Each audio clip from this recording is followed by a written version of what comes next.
আপনি জেনে অবাক হবেন, এই পৃথিবীর একমাত্র ব্যক্তি যার পায়ের আওয়াজ জান্নাতে এখনো প্রতিধ্বনিত হয়।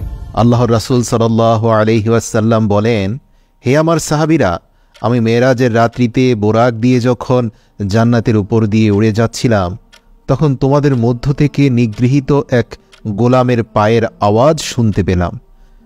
তখন আল্লাহর রাসূল এমন একজন ব্যক্তির নাম নিলেন যে ছিল একজন গোলাম, গায়ের রং কালো, অত্যাচারিত, নিরীহ, নিপীড়িত। সকল সাহাবীরা অবাক হয়ে গেল। তারা বলল, ইয়া রাসূলুল্লাহ, এই ব্যক্তির পায়ের আওয়াজ জান্নাতে কেন প্রতিধ্বনিত হবে? তখন আল্লাহর রাসূল বললেন, হ্যাঁ, এটা আমার কথা নয়, এটা সরাসরি জিবরাইল আমিন আমাকে বলেছেন, এটা আল্লাহর নির্দেশ। প্রিয় দর্শক, আপনাদের জানিয়ে রাখি, উমাইয়া ইবনে খালফ ছিলেন মক্কার নেতাদের মধ্য হতে একজন গুরুত্বপূর্ণ এবং প্রভাবশালী নেতা। বলা যেতে পারে কুফর ও শিরকের এক শ্রেষ্ঠ উদাহরণ এই ব্যক্তি। তৎকালীন সময়ে তাকে বলা হতো মুসলমানদের জন্য এক জীবন্ত শয়তান। একদিন সে জানতে পারল যে তার এক দাস মূর্তি পূজা করতে অস্বীকার করছে এবং অন্য কাউকে নিজের মাবুদ বানিয়েছে। সে তৎক্ষণাৎ তার সেই দাসকে ডেকে জিজ্ঞাসা করল, আমি শুনেছি তুমি অন্য কোনো দেবতার ইবাদত করছো, সত্যি করে বলো তুমি কার ইবাদত করো? গোলাম বলল, আমি মুহাম্মদ সাল্লাল্লাহু আলাইহি ওয়াসাল্লামের রবের ইবাদত করি। উমাইয়া ইবনে খালফ এ কথা শুনে রাগে লাল হয়ে গেলেন এবং বললেন, মুহাম্মদের রবের ইবাদত করার মানে হচ্ছে তুমি আমার পবিত্র মূর্তিসমূহের শত্রু হয়ে গেছ। ভালোই ভালোই সোজা পথে ফিরে এসো, নাইলে অপমানিত হয়ে মৃত্যুবরণ করবে।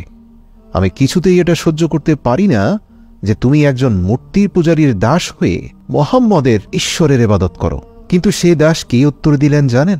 সে একনিষ্ঠ হৃদয়ে বলল, হে আমার মালিক, আমার শরীরের উপর আপনার হস্তক্ষেপ চলতে পারে, তবে আমার অন্তরের উপর আপনার কোনো ক্ষমতা চলবে না।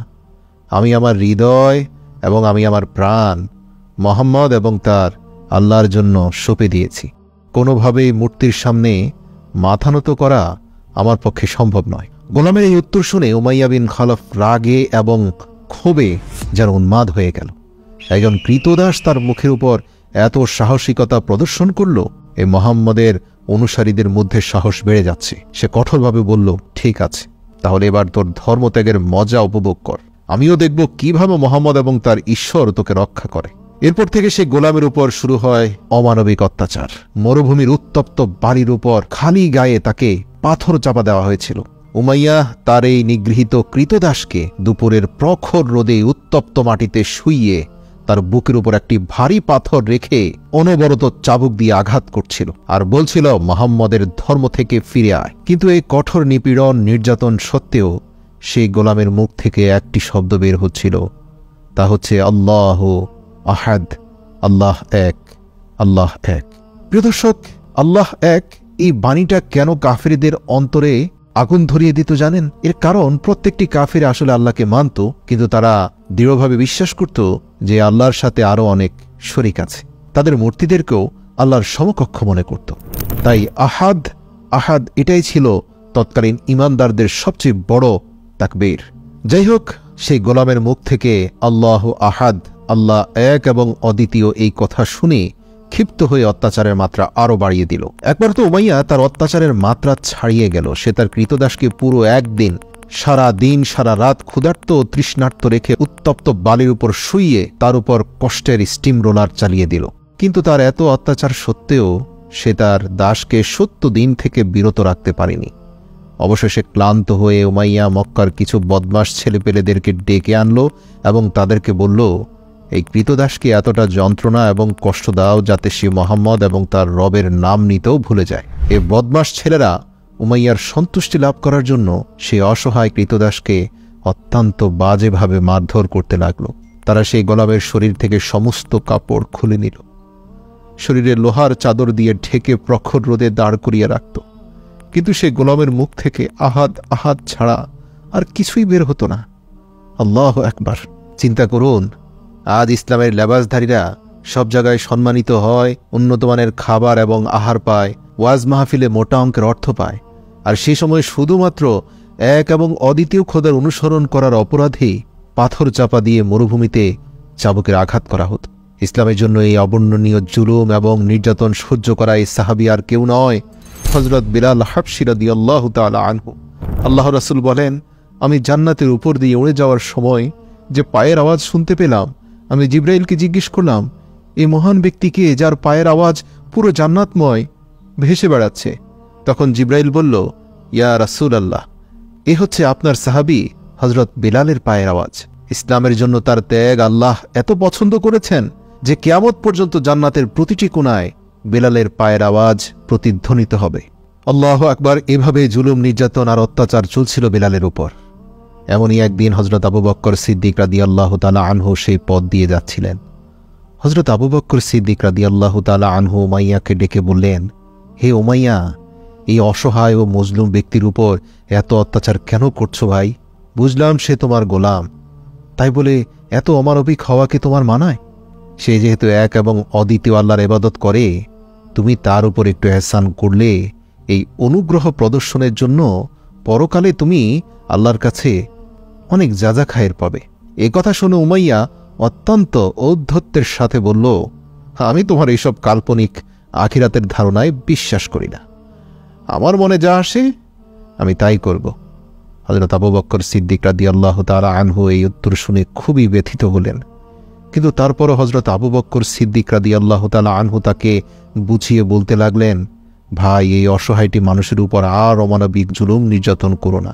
উমাইয়া আবু বকরের এই অনবরত অনুরোধ শুনে বিরক্ত হয়ে বললেন, তুমি যদি এই গোলামের প্রতি এতই সহানুভূতিশীল হও, তাহলে এই মক্কার সর্বশ্রেষ্ঠ গোলাম ফাস্তাগ রুমিকে আমার হাতে দিয়ে দাও আর আমার এই নিকৃষ্ট গোলামকে নিয়ে নাও। প্রিয় দর্শক, একটা কথা বলি, মক্কার সবচেয়ে শক্তিশালী এবং সাহসী গোলামের নাম ছিল ফাস্তাগ রুমি। সেই গোলামের মালিক ছিল হযরত আবু বকর রাদিয়াল্লাহু তাআলা আনহু। উমাইয়ার ধারণা ছিল এই প্রস্তাবে আবু বকর কখনোই রাজি হবে না, কারণ দেখতে শুনতে কালো, নিগৃহীত, দুর্বল বেলালের বিনিময়ে আবু বকর কখনোই তার গোলাম ফাস্তাগ রুমিকে দেবে না। কিন্তু আবু বকর রাদিয়াল্লাহু তাআলা আনহু উমাইয়াকে অবাক করে দিয়ে সাথে সাথে রাজি হয়ে গেলেন। যেখানে উমাইয়ার ধারণা ছিল যে ফাস্তাগ একজন অত্যন্ত বরকতময় এবং সাহসী শক্তিশালী গোলাম, যার দাম বেলালের থেকে কয়েক গুণ বেশি, যে বিনিময়ে কখনোই আবু বকর রাজি হবে না, সেখানে আবু বকর এত সহজে রাজি হয়ে গেল। সঙ্গে সঙ্গে উমাইয়া নিজের ঘোল পাল্টে ফেলল এবং বলল, ঠিক আছে, শুধু তোমার ওই ফাস্তাগ রুমিকে দিলেই হবে না, সাথে 40 উকিয়া রৌপ্যও দিতে হবে।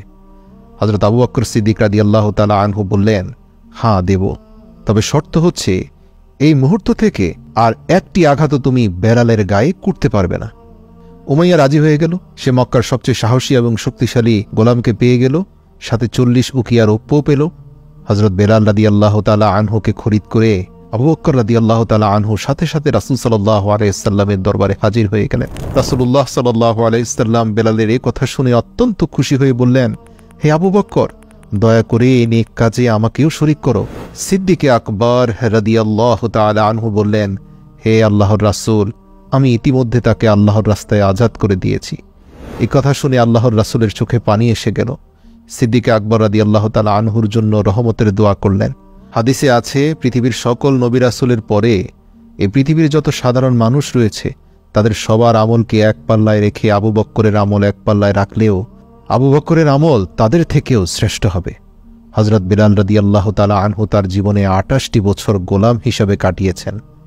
কিন্তু যেহেতু তিনি অত্যন্ত ধার্মিক ও বিশুদ্ধ প্রকৃতির একজন মানুষ ছিলেন, তাই যখন রাসূল সাল্লাল্লাহু আলাইহি সাল্লাম তাকে তাওহীদের দাওয়াত দিলেন, হযরত বিলাল রাদিয়াল্লাহু তাআলা আনহু সঙ্গে সঙ্গে ইসলামের দাওয়াত কবুল করলেন।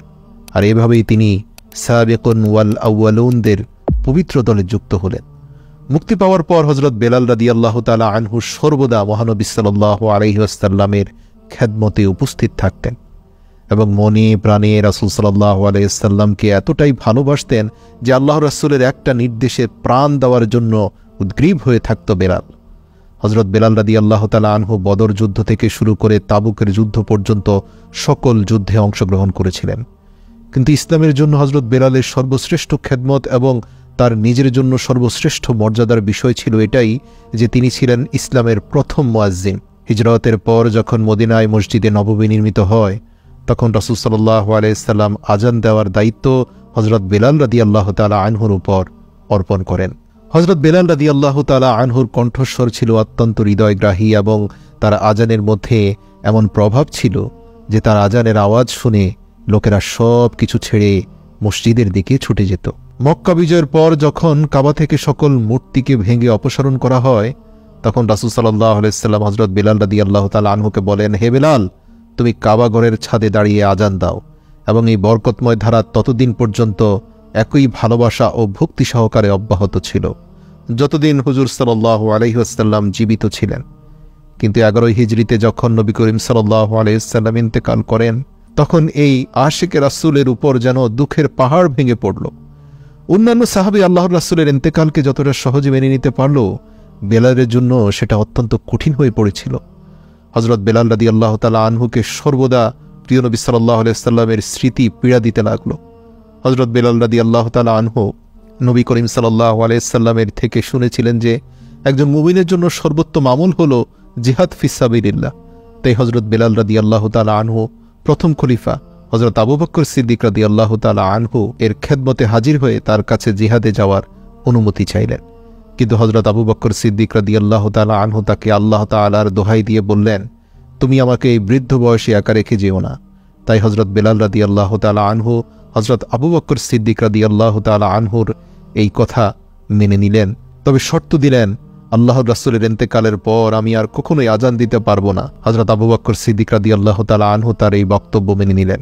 কিন্তু হযরত আবু বকর সিদ্দিক রাদিয়াল্লাহু তাআলা আনহুর খেলাফতের পর দ্বিতীয় খলিফা হযরত ওমর ফারুক রাদিয়াল্লাহু তাআলা আনহুর খেলাফতের সময় যখন তাকে বাইতুল মুকদ্দাস জয় করার জন্য বর্তমান সিরিয়ায় যেতে হয়েছিল, তখন সেখানে খ্রিস্টানদের সাথে একটি সমঝোতা চুক্তিতে উপনীত হওয়ার পর হযরত ওমর ফারুক রাদিয়াল্লাহু তাআলা আনহু একটি খুতবা দিয়েছিলেন এবং খুতবার পর তিনি হযরত বিলাল রাদিয়াল্লাহু তাআলা আনহুকে অনুরোধ করলেন, হে বিলাল, আজ যেহেতু আমাদের প্রথম কিবলার মিনারে তাওহীদের পতাকা উত্তোলন হয়েছে, তাই আপনি যদি এই বিশেষ উপলক্ষে আজান দেন তবে আমরা আপনার প্রতি কৃতজ্ঞ থাকব।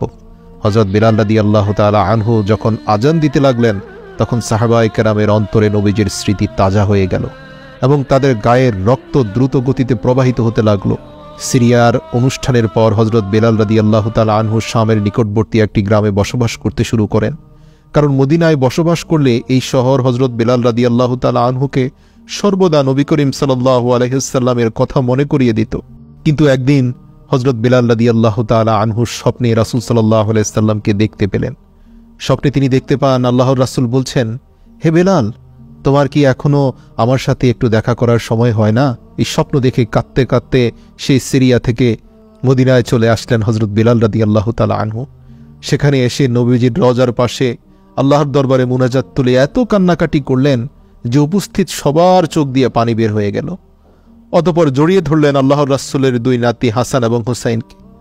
তাদেরকে আদর মোহাব্বত করে এত চুম্বন করলেন যে এক পর্যায়ে বেলালকে সান্ত্বনা দেওয়ার জন্য লোকদেরকে এগিয়ে আসতে হলো। তারপর ফজরের ওয়াক্ত হলে সকলেই অনুরোধ করে, হে বেলাল, আপনার কণ্ঠে অন্তত একটিবারের জন্য আজান শুনতে চাই।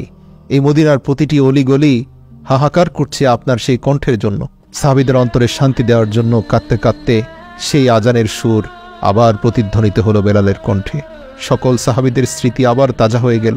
মদিনার মানুষের পাশাপাশি পশু পাখিরাও পর্যন্ত কাঁদতে লাগলো। এ যেন হুজুর সাল্লাল্লাহু আলাইহি ওয়াসাল্লামের সেই যুগ পুনরায় ফিরে এসেছে। এমন বেদনাদায়ক দৃশ্য এর আগে কখনো দেখা যায়নি। হযরত বিলাল হাবশী রাদিয়াল্লাহু তাআলা আনহু 60 বছর বয়সে ইন্তেকাল করেন। তার মাজার সিরিয়ার দামেস্কে অবস্থিত। রাসূলুল্লাহ সাল্লাল্লাহু আলাইহি ওয়াসাল্লামের নিকট হযরত বিলাল রাদিয়াল্লাহু তাআলা আনহুর একটি আলাদা মর্যাদা ছিল। আসুন আমরাও আমাদের জীবনকে বিলালের মতো গঠন করি। সংকটে কখনোই নিজের বিশ্বাস এবং ইসলামিক আদর্শকে বিলীন হতে দেব না, শক্ত করে আঁকড়ে ধরি। যেভাবে কোরআনে আল্লাহ তাআলা বলেছে, তোমরা আল্লাহর রশিকে শক্ত করে আঁকড়ে ধরো, পরস্পর বিচ্ছিন্ন হয়েও না।